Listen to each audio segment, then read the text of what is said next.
రాష్ట్ర అభివృద్ధిని అడ్డుకునే దుర్మార్గమైన ప్రతిపక్షం రాష్ట్రంలో ఉండటం దురదృష్టకరమని రాష్ట్ర సమాచార శాఖ మంత్రి కొలుసు పార్థసారథి అన్నారు. రాష్ట్ర ముఖ్యమంత్రి నారా చంద్రబాబు నాయుడు నిరంతరం ప్రజా సమస్యల పరిష్కారం కోసం పనిచేస్తూ రాష్ట్ర అభివృద్ధికి తపన పడుతుంటే ఏ విధంగా రాష్ట్ర అభివృద్ధిని అడ్డుకోవాలా అని ప్రతిపక్ష వైసీపీ చూస్తూ ఉందనటం ఆగ్రహాన్ని వ్యక్తం చేశారు. విజయవాడ సెంట్రల్ నియోజకవర్గం కుందావారి కండ్రిక గ్రామంలో శ్రీకృష్ణ కమిటీ ఆధ్వర్యంలో జరిగిన కృష్ణాష్టమి వేడుకలలో రాష్ట్ర సమాచార శాఖ మంత్రి కొలుసు పార్థసారథి, ఎమ్మెల్యే బోండా ఉమామహేశ్వర ముఖ్య అతిథులుగా పాల్గొన్నారు.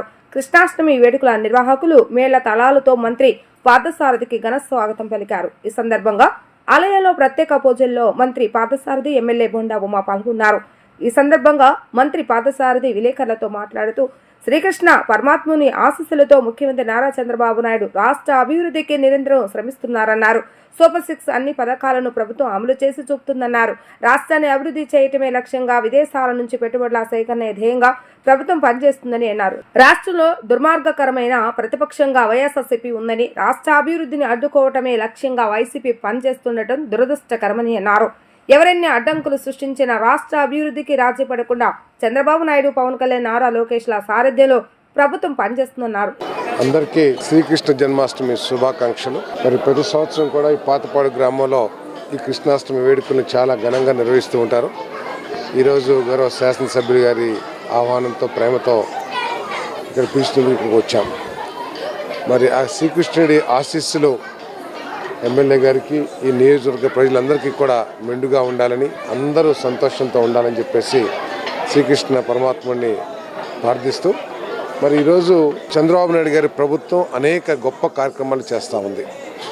ఎన్ని కష్టాలున్నా కూడా కష్టాలని అధిగమించి, కష్టాలని ఏదో ఒక రూపంలో అధిగమించి ఎవరొకరి సహకారం తీసుకుని ఈ ప్రజలకి ఒక మంచి భవిష్యత్తు ఏర్పాటు చేయాలని చెప్పేసి ఒక ప్రయత్నం చేస్తుంది. భవిష్యత్తు అంటే మన పిల్లలందరికీ కూడా ఉద్యోగ అవకాశాలు కల్పించాలని, ఎవరైతే పేదరికంలో ఉన్నారో వాళ్ళకి అన్ని రంగాల్లో కూడా ఆదుకోవాలని, మరి ఆర్థిక సహాయంతో ఆదుకోవాలని, దాంట్లో భాగంగానే తల్లికి వందనం ఇచ్చినా, లేదా రైతు మన అన్నదాత సుఖీభవ ఇచ్చినా, లేకపోతే ఉచిత బస్సు ఇచ్చినా, లేకపోతే పెన్షన్స్ ఇచ్చినా, ఇవన్నీ చేస్తూ ఉన్నారు.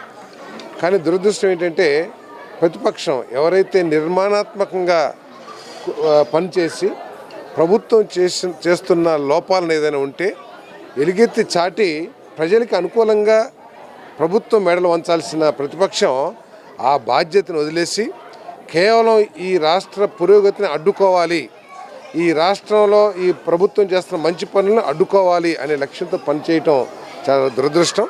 మరి ఆ కృష్ణ పరమాత్ముడి ఆశీస్సులు ఈ ప్రభుత్వానికి ఉండి మరి రాబోయే రోజుల్లో ఈ పేద వర్గాలందరికీ కూడా మంచి భవిష్యత్తు కలగాలని చెప్పేసి నేను ఆ భగవంతుని ప్రార్థిస్తాను. ఈరోజు శ్రీకృష్ణ జన్మాష్టమి.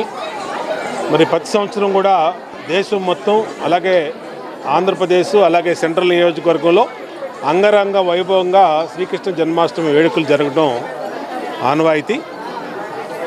ఈరోజు సెంట్రల్ నియోజకవర్గానికి గౌరవ మంత్రివర్యులు పార్థసారథి యాదవ్ గారు ముఖ్య అతిథిగా ఇచ్చేసి ఇక్కడ కుందావారి కండ్రి గ్రామంలో మరి ఇవాళ శ్రీకృష్ణ భగవానికి పూజలు నిర్వహించడం సంతోషం.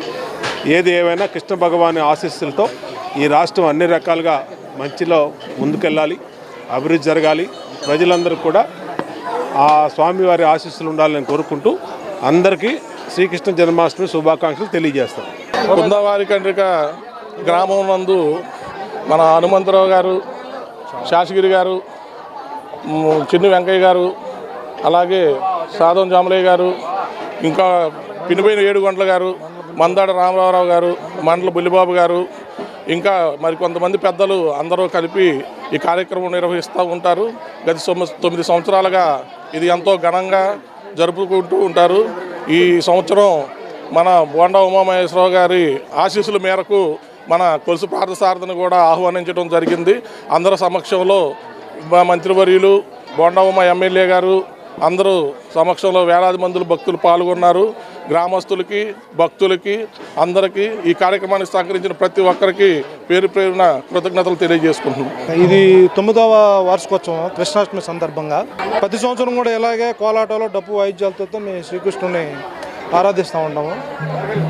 ఈ సందర్భంగా కృష్ణాష్టమి శుభాకాంక్షలు.